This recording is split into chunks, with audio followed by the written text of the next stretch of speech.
မင်္ဂလာပါခင်ဗျာကြောင်ဆိုတာလူအငါးစုအတွက်ချစ်စရာကောင်းတဲ့အိမ်မွေးတိရစ္ဆာန်တစ်မျိုးပါ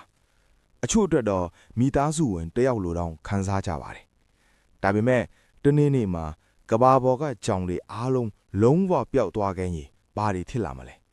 ဒီမေးခွန်းရဲ့အဖြေကိုဒီနေ့ဗီဒီယိုမှာအတူတူစဉ်းစားကြမယ်နော်နံပါတ်1ကြွက်တွေပောက်ကွဲတယ်လို့များလာမယ်ကြောင်တွေဟာတဘာဝရကြွက်ငယ်ပိုးမွားတွေကိုထိန်းချုပ်ပေးတဲ့တားစားတိရစ္ဆာန်ဖြစ်ပါတယ်။ကြောင်မရှိတော့ရင်ကြွက်တွေကိုဖမ်းမဲ့တဘာဝရန်သူမရှိတော့ကြွက်အရေးအတွက်ပောက်ကွဲတယ်လို့တက်လာနိုင်ပါတယ်။အဲ့ဒီကြွက်တွေကလူနေအိမ်ထဲဝင်လာမယ်။အစားအစာတွေကြိုက်ဖြတ်စည်းမယ်။တိုးလောင်ထားတဲ့ဆန်စီတကြားတွေကိုဖျက်ဆီးစေမယ်။ဒီလိုဖြစ်လာရင်လူတွေရဲ့နေ့စဉ်ဘဝကိုတိုက်ရိုက်ထိခိုက်စေပါတယ်။နံပါတ်2ယောဂါတွေပိုမိုပြန့်နှံ့လာမယ်ကြွက်တွေများလာတာက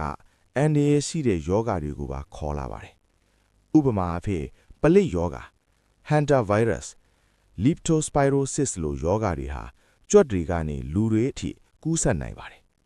ကြောင်မရှိတော့ရင်ဒီယောဂါတွေကိုထိန်းချုပ်ပေးမယ်တဘာဝစနစ်တစ်ခုဖျက်သွားပြီးလူတွေအတွက်ကျန်းမာရေးအန်ဒီရဲ့ပိုကြီးလာနိုင်ပါတယ်နံပါတ်3စိုက်ပျိုးရေးနဲ့စားနပ်ရေးကပြဿနာတွေဖြစ်လာနိုင်ပါတယ်ကြွက်တွေကစပါးချင်းတီးနှံချံစားနပ်ရေးကတိုးလောင်းယုံတွေကိုအလွန်အမြင့်ဖျက်ဆီးနိုင်ပါတယ်အဲ့ဒီလိုဖြစ်လာရင်တီးနှံအထွက်နည်းလာမယ်အစားအစာမလုံလောက်တော့မယ်ဈေးနှုန်းတွေတက်လာမယ်အစားအစာဈေးတက်လာတာကဆင်းရဲတဲ့လူတို့အတွက်အထူးသဖြင့်ခက်ခဲစေပါတယ်နံပါတ်4တဘာဝညှိနှိုင်းမှုပြည့်ရွင်းမယ်ကြောင်တွေဟာကြွက်တွေကိုထိန်းတာနဲ့တည်းမကပါဘူးတချို့နေရာတွေမှာပိုးမွားသေးငယ်တဲ့တိရစ္ဆာန်တွေကိုလည်းထိန်းချုပ်ပေးပါတယ်။ကြောင်မရှိတော့ရင်တိရစ္ဆာန်အချင်းချင်းကြားတာတဘာဝညှိနှိုင်းမှုပြတ်သွားသည့်